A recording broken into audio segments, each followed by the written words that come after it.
everyone! Hello, and welcome to our very first attempt at a YouTube video. Alright, so this is going out to everybody in advance of Shabbat. Our first... Pardon me? Take off, I won't be able to read. I'll give it a go. I don't want any reflection going on in the glasses. So, the idea of this really is just to help all of the families prepare, feel calm, not feel pressured, not feel worried about the first time, potentially for a lot of people, spending home alone with their families, not having the normal access that they would have, not being able to come to shul tomorrow. I know it's crazy, but we're all going to get through this. It's all going to be okay. Rule number one is not to panic. It's going to be amazing. You going to panic, Johnny? No. You can sit like that. Okay, so we're going to try and not make this too long, but we wanted to just share some ideas and some thoughts as we go into this Shabbat, because a number of people have been reaching out to us saying, how can we do it? What can we do? How can we make it the best? How can we make it the best? Exactly. Oh, how can we make it the best? It's going to be a very different ball game for a lot of people. So first of all, rule number one, we've already said, don't panic. Rule number two is, you should just know that myself and Shira, we're always at the end of the phone, we're always on WhatsApp. Not on Shabbat. Not on Shabbat, but feel free to reach out to us at any time if we can be of any help. But here are some things that we wanted to say. So number one is, don't try and do everything in one go. Because people have been saying, how am I going to do this, how am I going to do that? It's going to be what it's going to be. Don't try and force everything. The idea is to create as comfortable and relaxed an atmosphere as possible. It's the age-old question, how do we get our kids to come back to the Shabbat table each week? It's really just important to know that we need to be a strong, loving, warm family unit, and from there everything will just flow and emanate. So we've got a couple of things that we're going to share. Not everything will apply to every single family. All families are different. It's all about finding what you identify with, finding what relates to you, taking things that you want and not taking the things that you don't. But obviously we have to speak with a bit of a broad brush because we're reaching out to so many people. So let's get to it. So I've got my notes down here as well. So the whole thing about not panicking, some of you may be coming into this Shabbat feeling like you don't have the skills, feeling like your kids might know more than you. And if that is the case, the important thing again is to just not worry. It's good to be able to share with your kids what you can share, to be able to be open and vulnerable to them, knowing what you know and knowing what you don't know as well. And as I said before, we're always available to help you upskill if you want to next week. But the trick is, just be real. Just be real. It's also good to allow your children to teach you as well. I mean, as knowledgeable as I am not, my kids sometimes come home with different information and things that they've learned in school that they end up teaching me, and it's a really, really lovely opportunity for them to be the teacher rather than for me to be the teacher. Let's put that to the test. Shira, do you know what parsha it is this week? No. Doniel, do you know what parsha it is this week? What parsha is it? Do you remember? It's a double one. Very good. Good, well done, Miri. Vayakel and Pekudei. Okay, so a couple of things to bear in mind for pre-Shabbos, pre-Shabbat, the hours and hours that we have until Shabbat starts tonight. So, one thing we can recommend is go crazy. Pump out the music, put on Spotify. You've got playlists of fast Jewish music. Just pump them out, let the kids go crazy, let the kids run around, let the kids dance, gets them in the mood. It's really fun. It makes a really nice atmosphere in the home. We will be doing that later. So that's one thing that we would recommend. What were you going to say? I was going to say also to not have an expectation that your house is going to be perfect and beautiful and wonderful for Shabbat. It might not look that amazing. My cleaner's not coming to me this week. Everything will be fine. I think the atmosphere that you give your kids is going to change, and that's what they're going to remember rather than how clean your house was or how perfect everything was. So yeah. 100%. Next thing that we would say pre-Shabbat is tune in at 5 o'clock on the Facebook group and on the United Synagogue Facebook group if you've got access to that, because Johnny Turgle is going to be singing Kabbalat Shabbat with the tunes and all the trimmings, and there's going to be thousands, I'm sure, of people from around London tuning into that. Sing with your kids, dance with your kids, clap along with your kids, do a little bit different, just shake it up, enjoy yourselves, relax, go into Shabbat feeling really pumped up and happy. The next thing you're going to come to is candle lighting. So what do we want to say about candle lighting? So it's a really lovely time to get everybody to come together. It doesn't often happen. In fact, I think last week was probably the first time that our whole family were together to light Shabbat candles as one group, which was just so beautiful and lovely. Take your time, pray for the people around us, pray for the wider community, for our community, for members of the community that are elderly, that are alone, that are in hospital, God forbid, that people that are suffering mentally and physically through this really difficult time. It's a really, really, really important and special time to be able to light candles, to be able to pray, and also to take a step back. It's like as soon as people light candles, everything in the house just mellows, I find, and relaxes, and it's just wonderful and relaxed and beautiful. It's a really incredible time to be able to have that connection to Hashem and that connection with your family as well around. And we are going to be posting a link in this video, in the description, to a bunch of online resources that we're uploading to the internet today. Included within that is going to be a candle lighting card with the bracha in Hebrew, with the bracha in English, and in transliterated as well. So whatever you can read, you can use that. There's also a very special prayer that we say that's going to be on the card as well. You can check that out.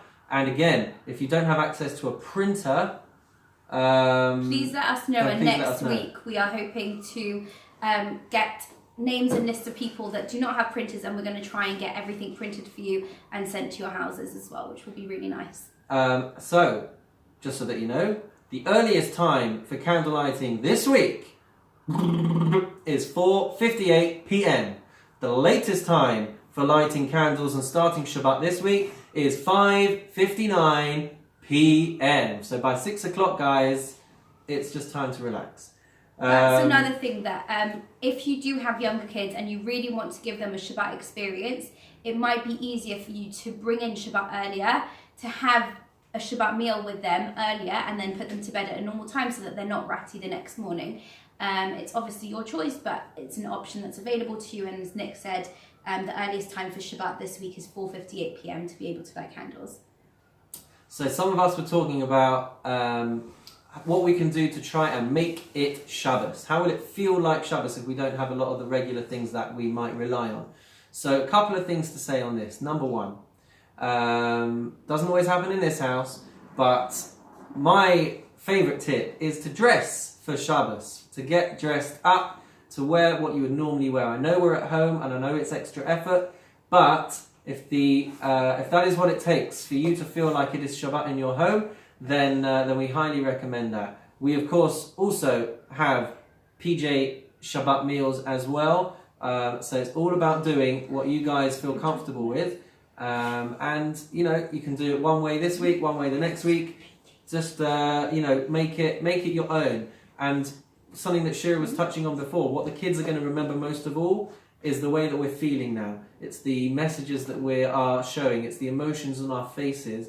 It's if we're communicating with passion and enthusiasm at this time, that's what the kids will remember. If the kids are seeing stress and anxiety and feeling like we just can't be bothered, that's what they're going to remember as well. Mm-hmm. So it's a really important thing to bear in mind. Another thing that I want to just mention is that my phone has been going completely crazy this week. Right now I'm holding it in my hands and I've had about 25 messages since we started this recording. I cannot wait to turn my phone off for 25 hours. And if you guys can do that too, really, really highly recommend it. You will feel so peaceful and so calm to just have an escape from the world, especially during this time. Yeah. Of course, if you need to leave your phone on for emergency contacts, you should do that. But just the idea of not having WhatsApp chats and not having all of the scaremongering and everything that's going on in the world, promise you will have the most amazing, blissful time if it's just out of your life for just that one day. So if you can do it, then great. And if not, pick a time. Pick an amount of time to make sure that you're not accessing the rest of the world, and just have the bit of the bubble to yourself, especially at this difficult time. When it comes to meals, sitting together as a family, it's really just important to make everyone feel comfortable and to have a good experience. If the kids are up for it, sing songs. We're going to be uploading songs from the children's services, songs from that people might be familiar with from their schools. Go crazy, no one's watching, believe me. Just enjoy yourself and see where it goes. Let the kids lead it. If you don't know the songs, let the kids sing what they can sing, and just see how it goes. What's the worst can happen? We're all out of our comfort zones at the moment, so it's a great chance to just see where life takes you.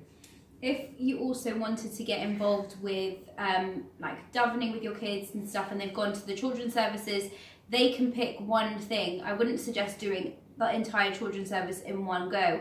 I think kids can get a bit bored and it's just a bit too repetitive and a bit too much. But if you choose one thing, like for little kids, if when you're bringing out the soup, you end up choosing the soup song. You can sing it together. It's something fun. It's something different, a bit exciting. Which one is that again? Put the chicken in the pot. Put the chicken in the pot, stir it up nice and hot, getting ready for Shabbat. What do you like in your soup, Daffy? What do you like? Knedlach. Knedlach. Put the knedlach in the pot, stir it up nice and hot. For any further information on this particular song, contact Mark Jacobs. Alright, so Shabbat day, you might want to carve out time to try a children's service. Why not? Something a bit different. If it floats your boat, go for it. Your kids will most likely know Modeh. They might know the first paragraph of Shema. Give it a try. Try and do it with them. Let them teach you if you're not so hot on it. And as I said, just see how it goes. We've got the resources that we're going to share again. Check them out. There's going to be a lot of stuff on there, and it's going to be constantly evolving and constantly developing. There's going to be a lot of time for you to spend with your kids. Play board games, play other games, play puzzles, whatever it is. Try and get outside with your kids is like a huge thing. Last Shabbat, my kids didn't go to Shul Friday or Shabbat day, and it was pretty intense by the end of it if they hadn't gone out. They played really nicely together. Thank God we are very blessed with amazing kids, as everyone is, and they will still fight and argue like normal kids do. No. Sometimes, very rarely. But telling them that they had to be out of the house for an hour on Shabbat day when it sort of cleared up a little bit made the biggest difference. It gave everyone a bit more energy and strength to be able to get out their house. And I know that that's not an option necessarily for everybody, but just even to open all your windows in your house if you don't have a garden and just let in the air and dedicate maybe some outdoor indoor space, move tables out of the way to give you a little bit more space so that they can run around a little bit, would be really helpful. And the weather's supposed to be clear tomorrow, so you never know what might happen. So the final thing that we just want to share is 7:15 tomorrow night, 15 minutes after Shabbat goes out. So Shabbat goes out, I think, 7:01. So 15 minutes after that, we are going to be live streaming Havdalah. It's going to be a big experiment because we're going to try and cross-feed with the Feldmans so that we can have a musical Havdalah experience, which is going to be awesome. So tune in, post your comments, and we'll try and give you a shout out at the same time. If you also want to join in with us and you don't necessarily know all of the brachot, all you need to get prepared beforehand is a cup of wine, a candle, and a little bag of besamim, or even of spices, or something that like from your from your spice cupboard. If you have some cloves, that's also completely fine to use. So you can join in with us and make your own Havdalah in your house as well. It's going to be great.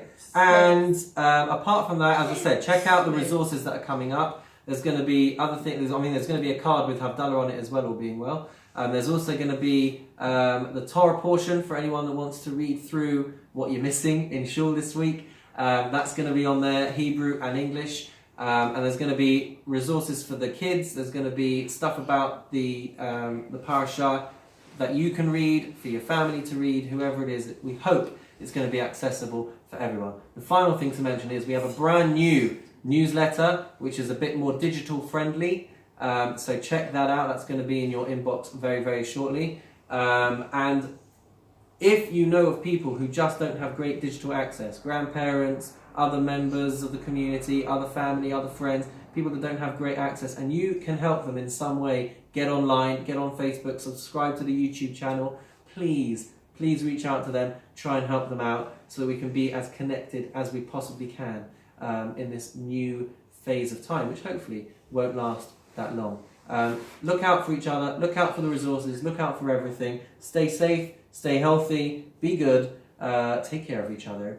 No, take care of yourselves and each other. We wish you all Shabbat Shalom. Shabbat Shalom, everyone. Can you say Shabbat Shalom? Shabbat Shalom. And we'll see you all on Saturday night, 15 minutes after Shabbat, on Facebook. Take care, everyone. Love you guys. Bye-bye. Bye. Oh, and a speedy recovery to anyone in the community that is currently suffering in any kind of way.